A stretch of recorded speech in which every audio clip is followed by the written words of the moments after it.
morning. Welcome to Backchat. I'm Hugh Chiverton. Your co-host today is Michael Chigani. Michael, good morning to you. Morning, Hugh.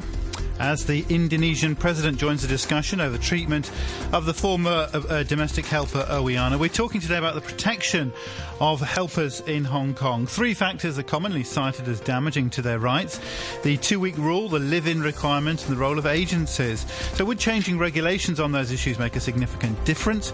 How widespread actually is the abuse of helpers, and who is in the best position to help them? Give us a call with your thoughts and your questions and comments. Our number is 233-88266. 233-88266. You can email us backchat@rthk.hk, or you can go to our Facebook page, Backchat on RTHK Radio 3, and comment there.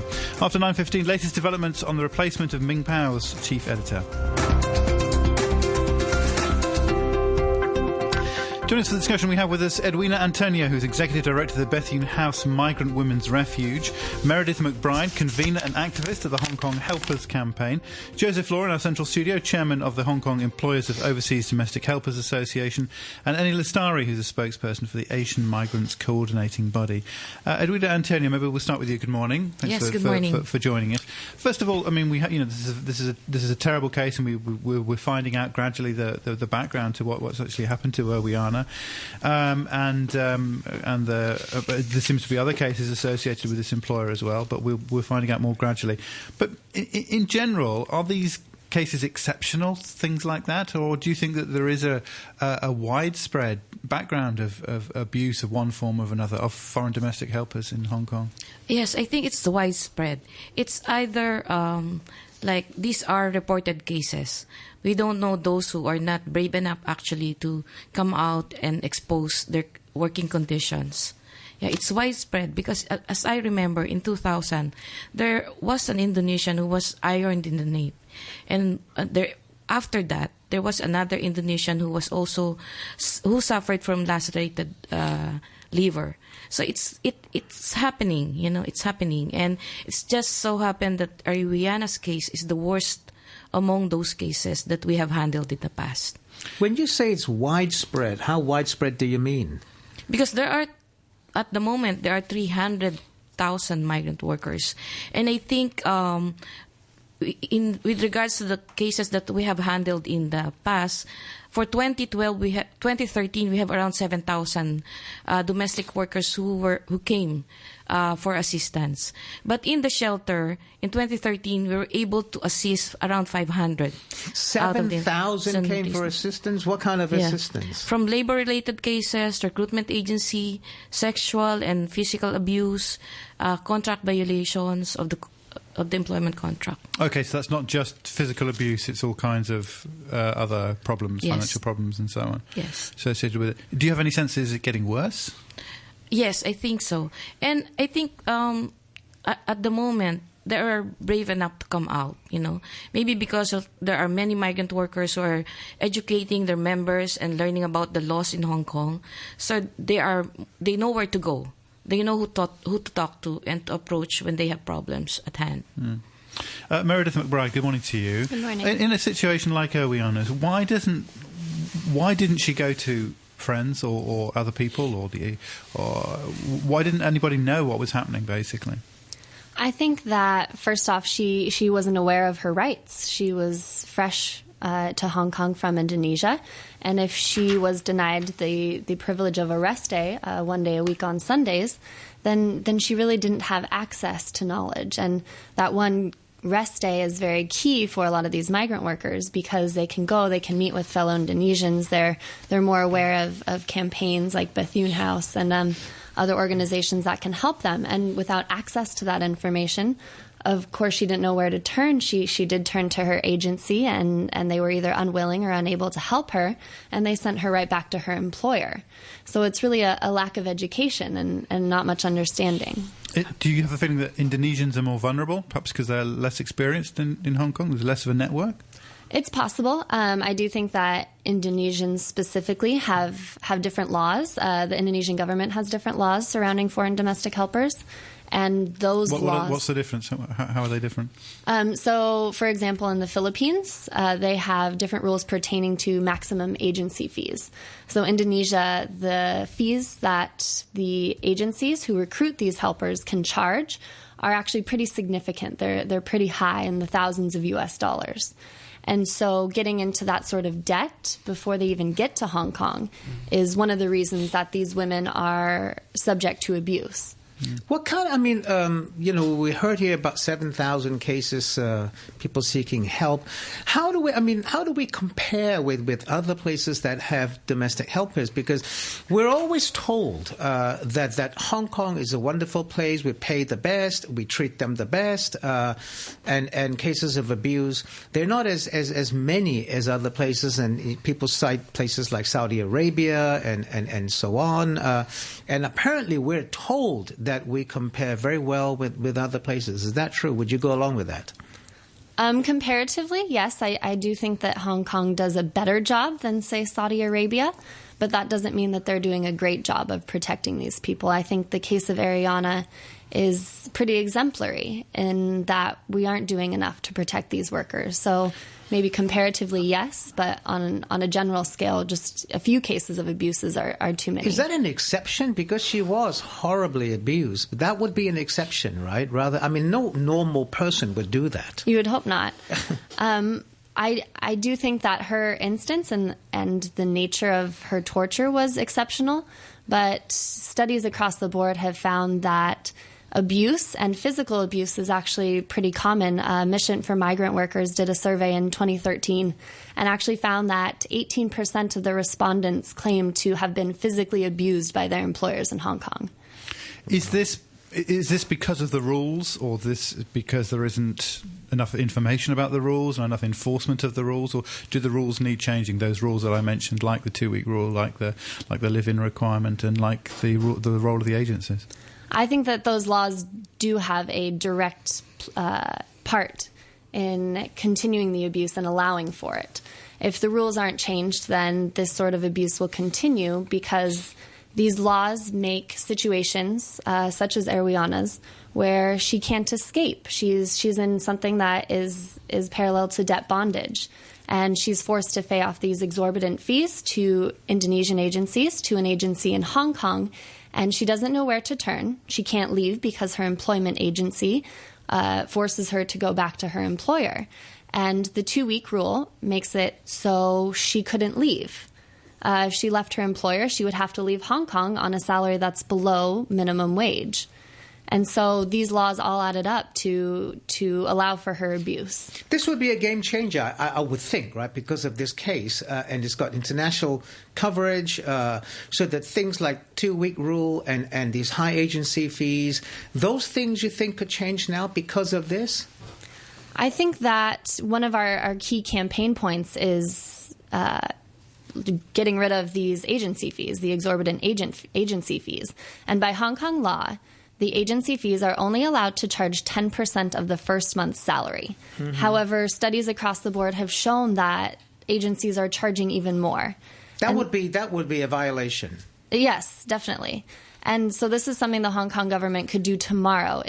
Why isn't it doing that? Because if it is a violation, why isn't it doing that? That I can't answer. But are those fees charged outside Hong Kong?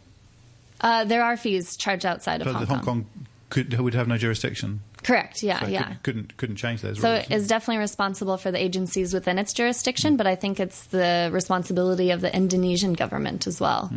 Joseph Law, good morning to you. Thanks for joining us once again. Do you accept that some of these regulations mean that the situation is ripe for this kind of abuse, this terrible abuse that we've seen, but it just sets up the situation? I don't think the current regulations concerning 2-week rule or the prohibition of live-out arrangement have any direct causes or indirect causes to this kind of abuses. I mean, if you relax the rule to you may live out or you may stay in Hong Kong for another 2 months, still it won't change. There are black sheeps amongst the employers of foreign domestic workers. Now, these people must be taken out and brought the case to court, then the most serious punishment reflecting the nature of the crime should be But Joseph Law, enforced. why would you say they won't change? Because if you're in the house, if you're in the apartment, in the flat, physically there all the time,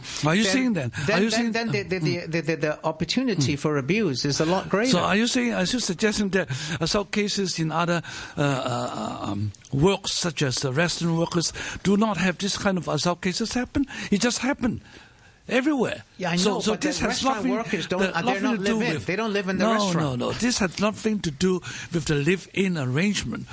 Bad employers are bad employers.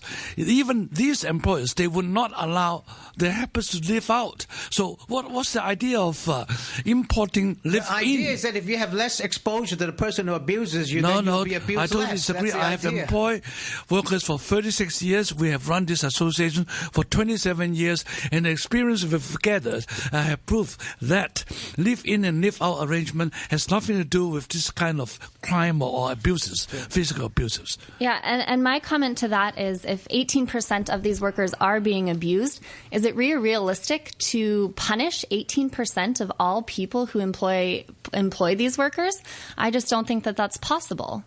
Now, first of all, the Amnesty International report say quoting 80%. I doubt this figure very much because that was mission for migrant workers. For migrant workers. No, I'm referring to the Amnesty International report, which has been printed and published about a month ago. Okay, now nobody knows exactly the percentage. Okay, because it is really difficult. Now, some migrant workers, they don't come forward to report all these cases. Now, what we have to take this unfortunate incident, into the right perspectives is that we have to study what and how we're going to do to improve the situation. Now, this has happened. This employer must be taken to court, and the most serious punishment should be awarded if it is proven that she or he has committed a crime. Now, but there are other reasons. Now, I quote, for example, why most of the foreign workers being abused are the Indonesian? Why not the Filipino? Now, one of them, there are two major reasons.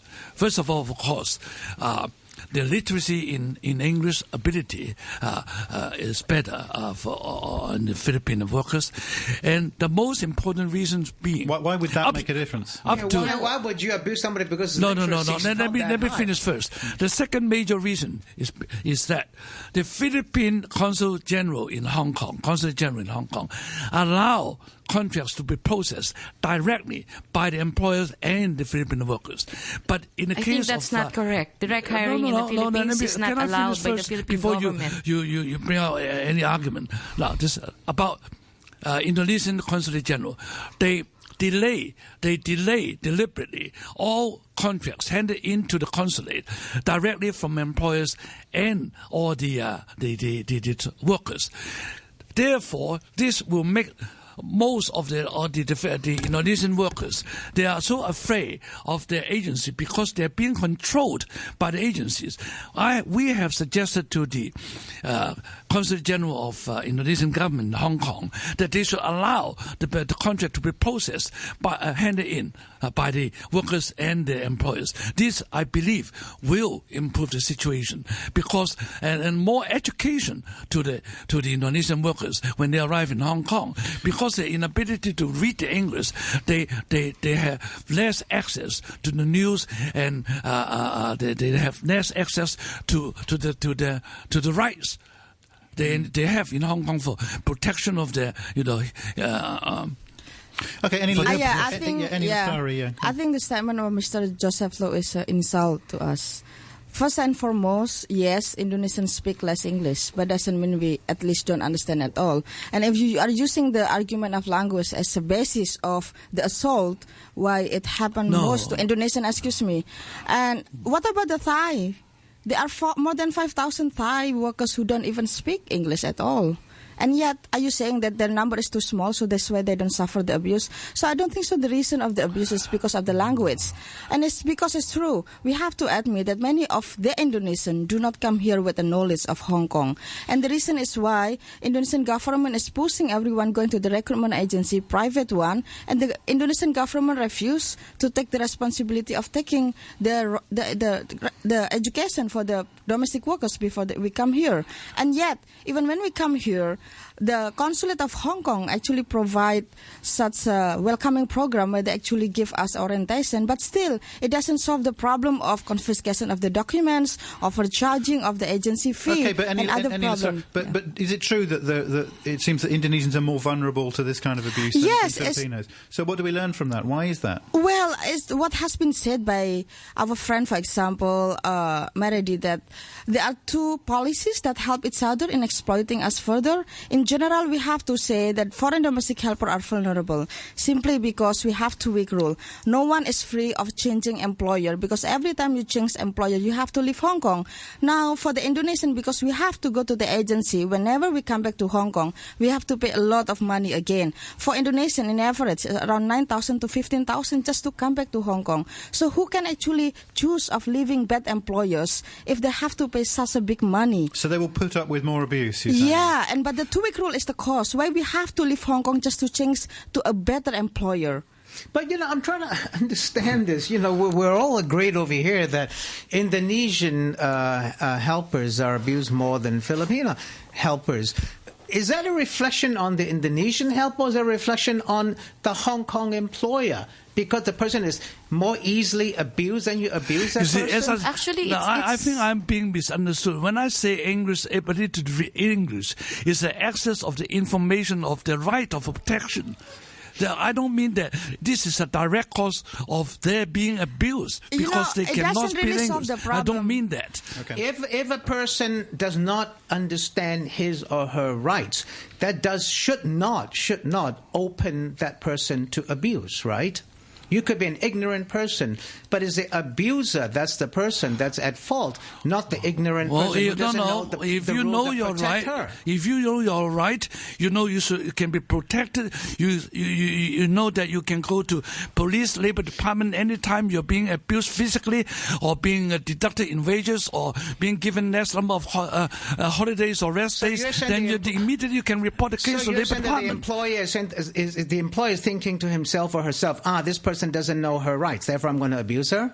No, I don't. Not necessarily true, but it is important that the all responsible parties, the consulate, the government, the employers, as well as the workers' union, they are all responsible to give the correct information and to tell all workers, especially those who has less access to the information required, to help them to understand the rights. That's what I'm trying to say, But I think, it's just like in this case with Rihanna, it's the fault of Rihanna why she was abused by her employer, because she is not aware of her rights. Is that the case? Is that what you're saying, Mr. Law? Okay, we know the cause of the we think we know the no. What I'm saying is really true. Some Indonesians they just think Indonesian workers they just think that sometimes when my employers scold at me, I have done something wrong, I deserve that. They have this kind of thinking. It's true. It's like saying a woman deserves to be raped. No. You are putting words in my mouth. Sorry, Michael. Don't say that, please. Don't try to misunderstand me. That's how it came across. What about the living requirement? Nobody has mentioned about this processing of contracts being refused by the consulate of Indonesia in Hong Kong. Edward, what do you want to respond to my suggestions that in future all contracts should be handled, should be processed just the same as they go through or without going through the agencies. This is a very important point. Can anybody respond to that? It has nothing to do with the processing of the labor. It's not the processing of the employment contract, but I think it's the policies of the Hong Kong government. Why? With regards to the 2-week rule and the live-in arrangement. Why? They work 24 hours. They're on call 24 hours. They work an average of 16 hours to 18 hours a day. And they're vulnerable to abuse because of that situation. So you see, it's not just the process. Some people are just to utilize this unfortunate incident to try to improve, to do away with this 2-week rule or to be able to live out. I'm telling you that most families in Hong Kong cannot afford to spend another $2,000 to let their workers live outside. Most employers who are allowing their workers to live outside, they belong to the better income group of family. They don't want to see the workers in the family. Now, some ridiculous story. I don't know whether anyone has heard of this kind of story. Some employers, they are willing to give the maid's quarter for the dogs to accommodate her dogs. Instead of, they send the maids outside to live outside. This is the reason they want to send them. Some employers, they just don't want to see the faces of the foreign workers.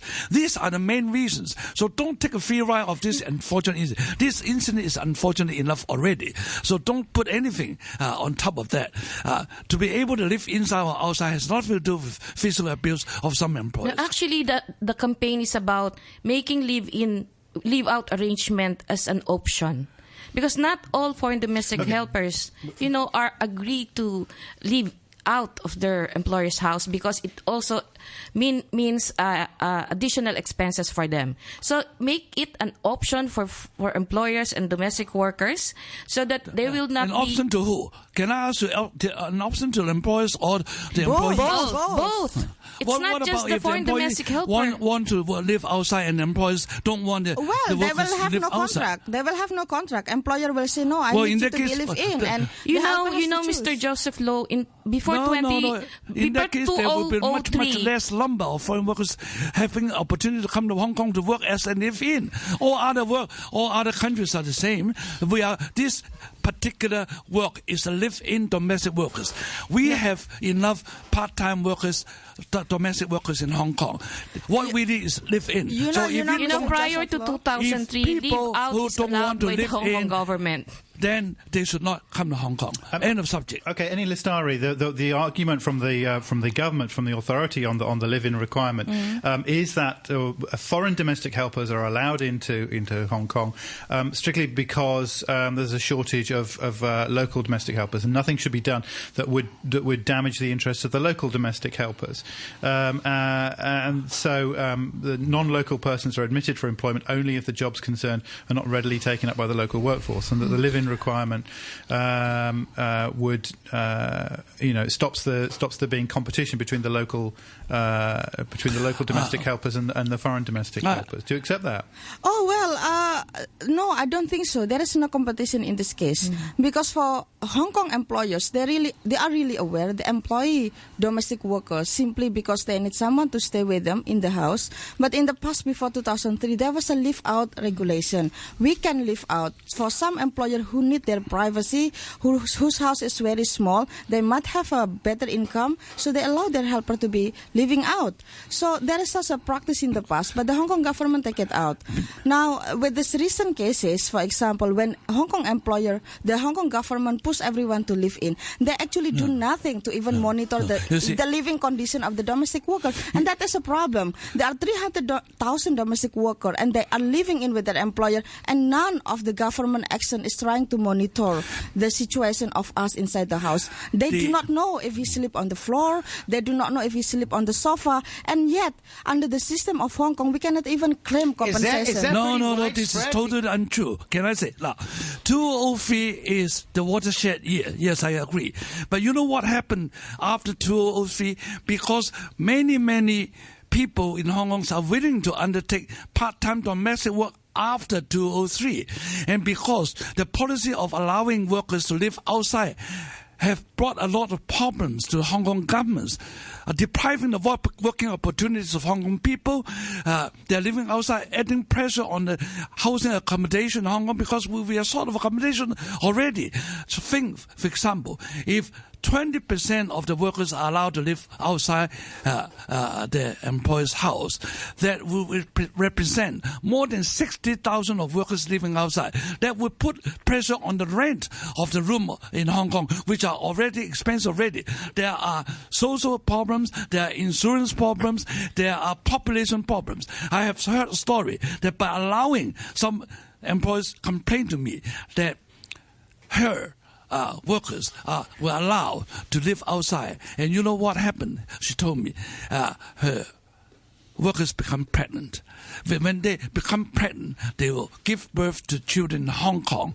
And the children in Hong Kong, the immigration department has no policy regarding children born in Hong Kong to the foreign workers. So these children are allowed to live in Hong Kong, and after 7 years, they can claim the permanent residency in Hong Kong. It's not allowed. These are the reasons I'm telling you. It's not allowed. Even if they gave birth in Hong Kong, they're not allowed to stay in Hong Kong. Unless they are married with a permanent identity. You go and check with the immigration department before you know, you Mr. say Law, no. there are many pregnant women who come to the Mission for Migrant Workers to seek assistance regarding the condition of their babies, but they're not allowed by the immigration department because their visas are connected to their mother who are domestic workers in Hong Kong. Permanent residents, because the children of this couple of Filipino workers, their children have already become permanent Hong Kong residents. But this is do you know that few it's not cases. allowed?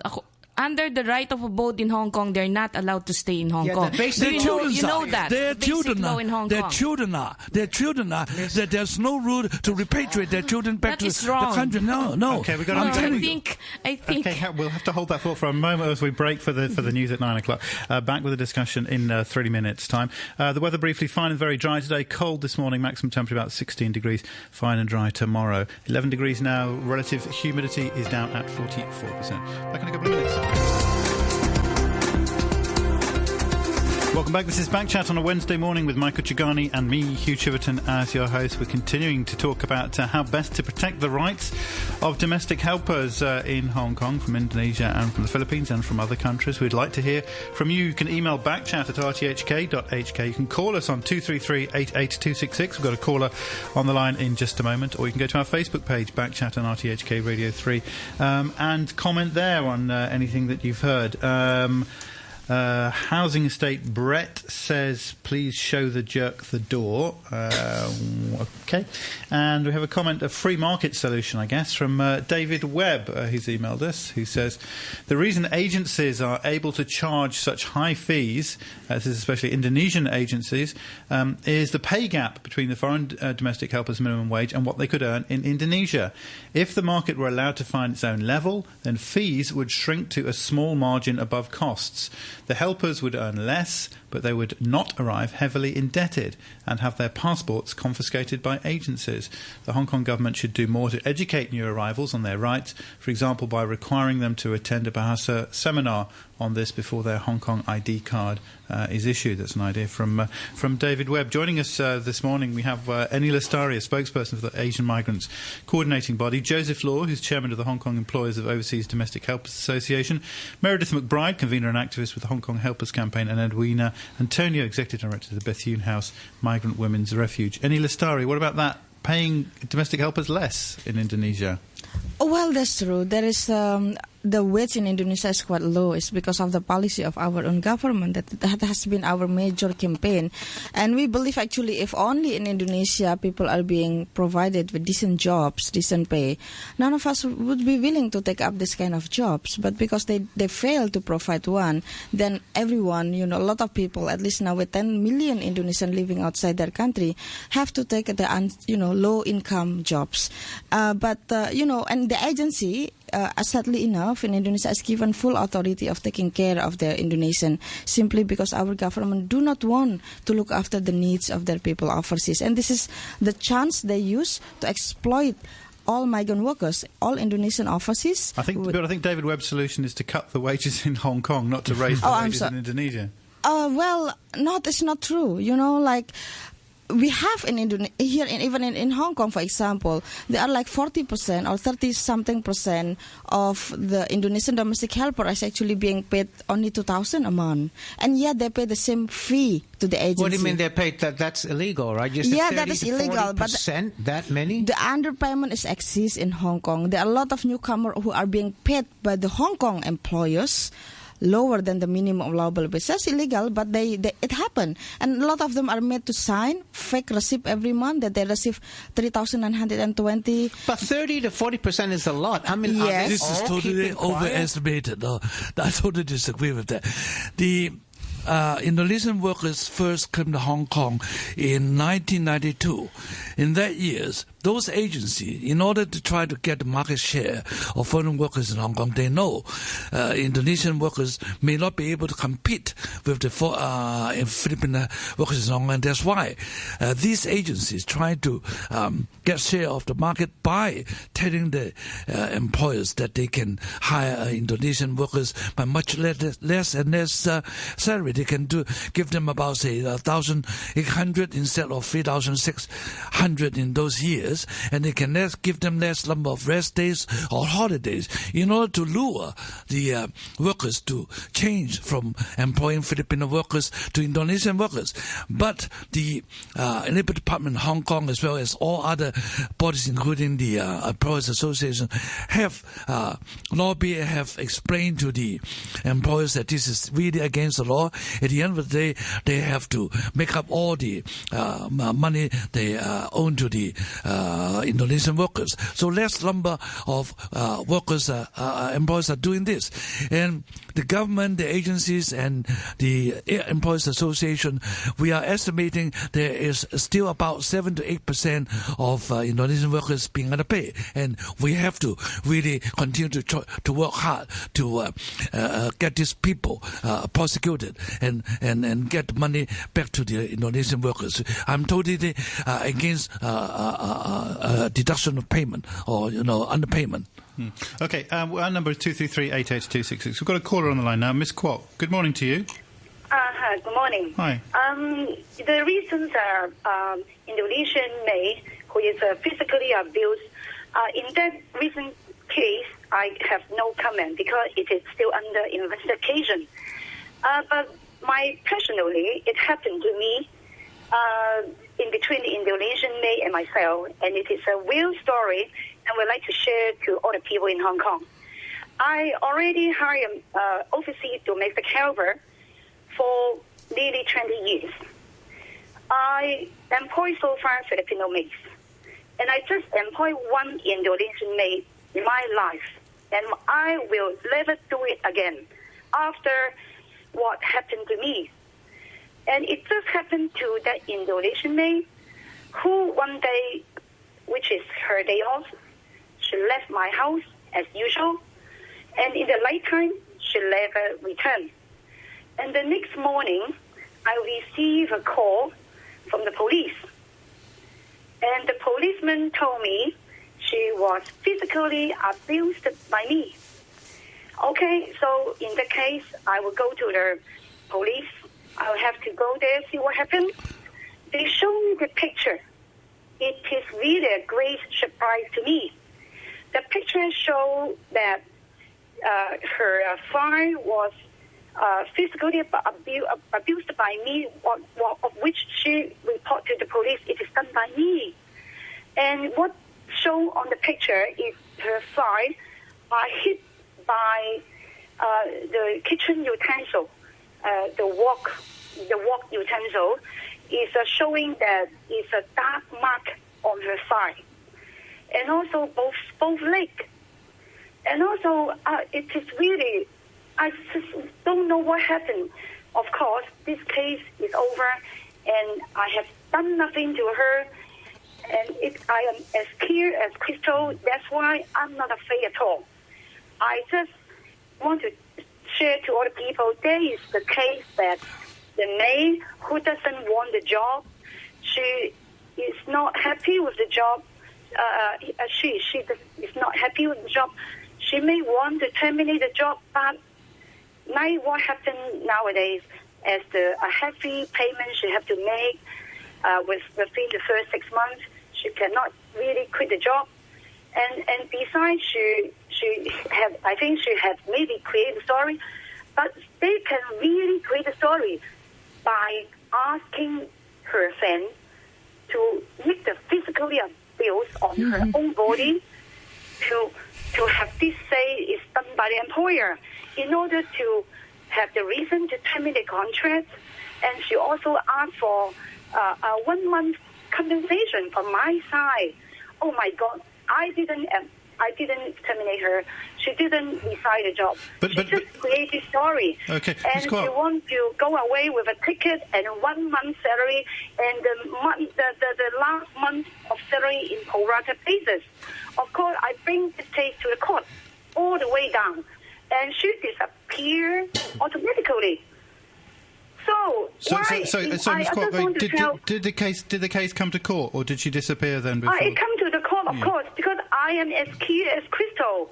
It come to the tribunal. Up to that part, I face in front of her. I sit in front of her. I say I didn't do anything on your body, physically abuse, nothing to do with me at all. I am not afraid at all. I think there is justice in Hong Kong. Okay, and I'm not afraid. And then it come to the stage that we sit down in front of the court.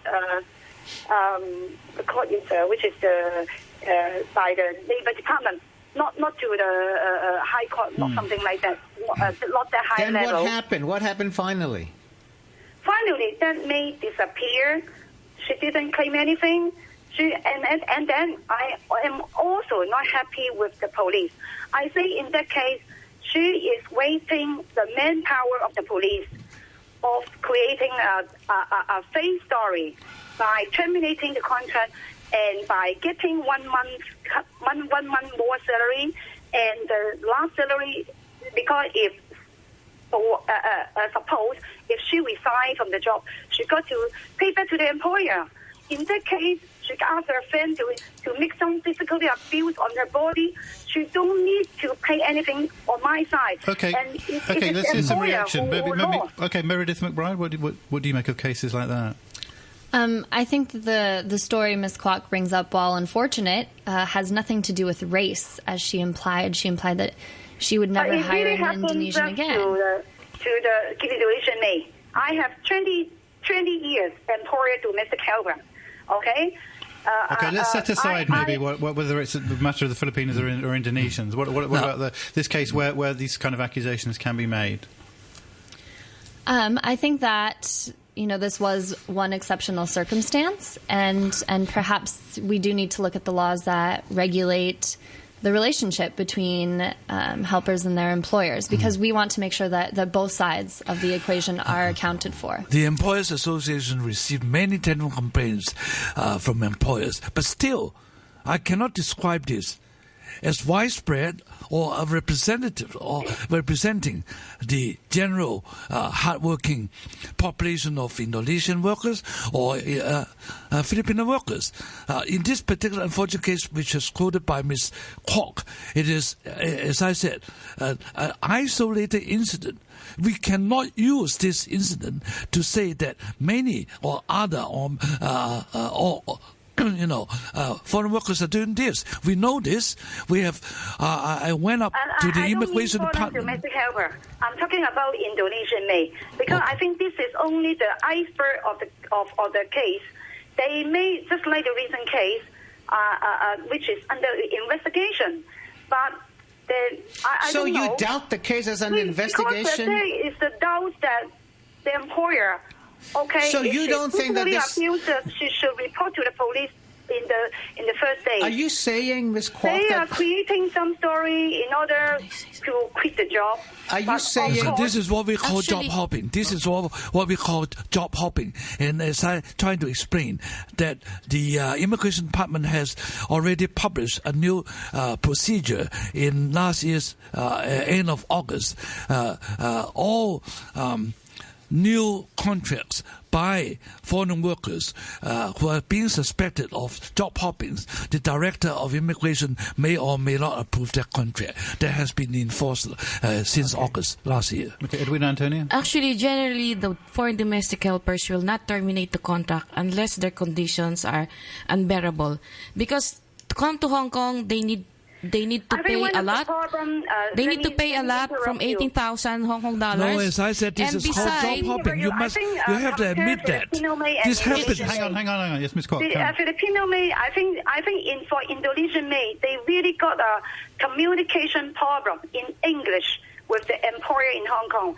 Say for Filipino, I think they got no problem to speak in English with the employer, but for Indonesian maid, they have the problem. Actually, Indonesians are trained in Indonesia to speak Cantonese for 3 months. I think she knows she cannot handle it, but maybe she wants to quit the job.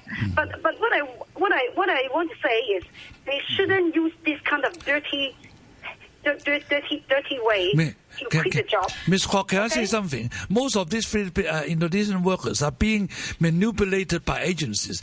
They don't know how to deal with. You see, in Hong Kong, these kind of helpers, mostly, like you said, Indonesian workers, they are being stirred by the agencies to do such a thing of job hopping, because agencies are using one Indonesian workers to refer her to different employers. I'm talking about a case which has happened to me more than 10 years. Because 10 years ago. She wants to create a story to justify that her contract can be approved by the Director of Immigration again. Job hopping is not really that popular 10 years ago. Now, you're right. I think it's become very, very popular recently. I think the characteristic of the Indonesian maid, they are not really as faithful as compared with Filipino maid. It is my personal comment. Okay, Ms. Kwok, thank you. And they are dirty way of doing the things in order to quit the job, which is really disgusting at all. Bring me another trouble. And I'm not also happy with the Hong Kong police. On that day, I think you should already, in that case, I'm as clear as crystal. The case is gone.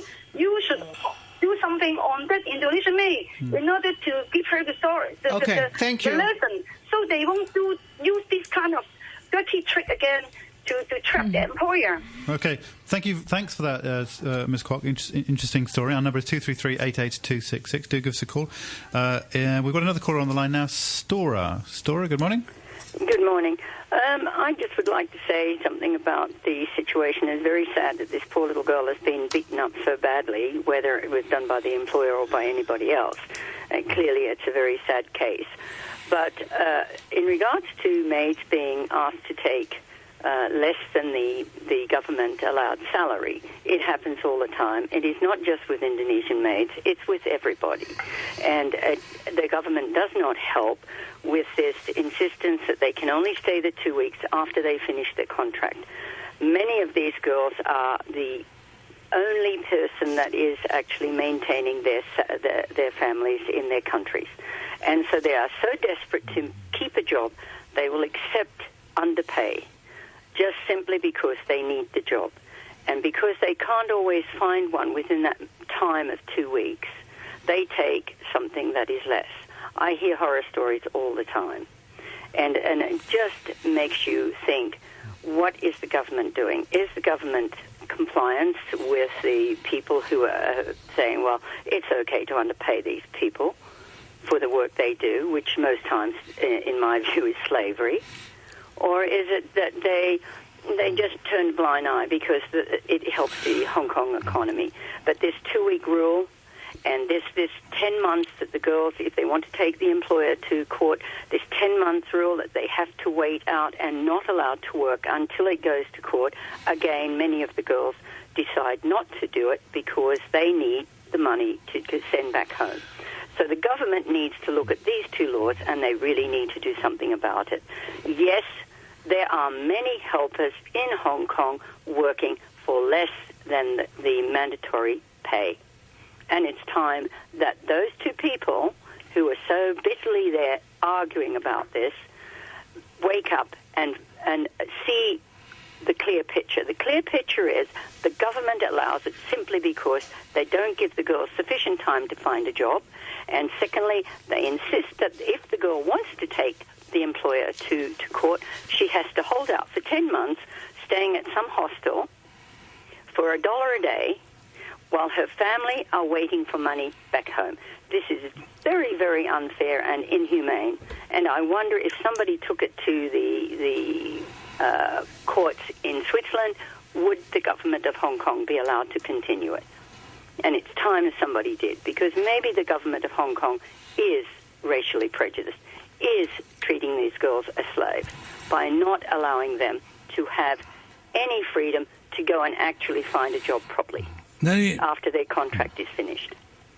Now, the Hong Kong Labour Department has in the past prosecuted many employers who underpay their workers. The main thing is the workers themselves must come forward and report these underpayment cases. And I have known cases that the employers have to, at the end of the day, being ruled by the tribunal, that they have to give all the outstanding wages to the workers, as well as the employers will be prosecuted by the Labour Department, sometimes by the Immigration Department. So the Hong Kong government is not allowing this underpayment thing going on. Now, I hate to beg to differ on that, because many of the girls decide not to do it because they have to wait out 10 months without any money in their pocket, without 10 months sending is any not money true. to their homes. And I know of a number of cases, a number of girls that actually have decided after presenting their case to the Labour Department and being told they have to stay in these hostels for 10 months, they've stayed there for maybe a month and decided not to prosecute because it takes too long and they need time. So this is an unfair practice on these girls. If the girls are so bad that they can't work in Hong Kong, then they should be sent back home. But if they are made to stay here to go to court for 10 months, they should be allowed to take a job. That is fair. And if there are employers willing to take them, even though they have a case in the courts, you should be allowing it. This is nonsense. This is absolute nonsense that these girls have to stay in a hospital for $1 that they have to pay $1 a day. This is absolute nonsense. And it's slavery. It's forcing them to take jobs even though they can't go to court and claim what is owing to them. All right, Stora, thank you very much indeed for your call. Our number is 233-8866. I can say that if a worker decides to go to the Labour Department, it will take only about 2 to 3 weeks for the Labour Department to arrange a conciliation meeting. In a meeting, if both sides cannot come to a settlement, then the worker can bring the case to the Labour Tribunal, and the lead time for the tribunal to hear the case will be about 3 weeks to 4 weeks. But that's already over the 2-week maximum. So Well, already in that case, the worker can apply to the Director of Immigration to stay in Hong Kong until the case is heard and finalized. Which they have to pay for out of pocket. Mr. Law, we are running a temporary shelter, and most of the women who are staying in the shelter, they stay from 1 month to 3 months up to 6 months. So it's not true that it's just 1 month or 2 months to litigate the case. If that is true, your association and my association, I can always come to visit your home. And if this is true, I will personally bring up the case to the Labour Department and try to improve that. For what? Do that. I'm always available. If that is true, bring me to show me the case. Yes, we and can I show promise you the you cases. that we'll join hands together. We'll join hands together and ask the Labour Department or the Immigration Department. And I personally guarantee that if that is the case, I will then ask Immigration Department to extend this 2-week rule. Okay?